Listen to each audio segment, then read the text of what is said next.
Tak toto si poďme vyskúšať. Zemiaky som si ošúpal, nakrajal, dal som ich variť do vriacej vody.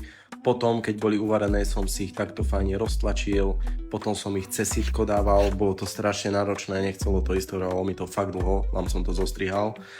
Vznikla z toho úplne, že zemiaková kaša, tu som sa snažil z toho spraviť guličky, ani za tú pič mi to nechcelo ísť, takže som mal nervy, vykašľal som sa na to, skúšal som to dať takto lyžičkou na ten papier a hovorím, že roztlačím to presne, ako to robila typkina na videu. Snažil som sa to roztlačiť, úplne sa mi to lepilo, nešlo to, bola to totálna kaša, pozri sa, vôbec sa mi nedarilo, mal som totálny rage, úplne som mal nervy, hovorím, že to video vypnem.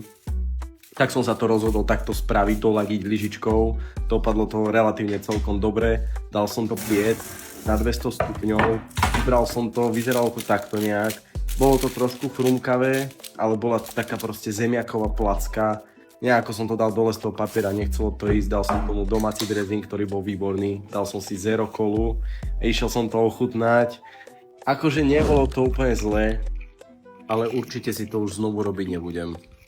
Ak sa ti video páčilo, daj like a follow.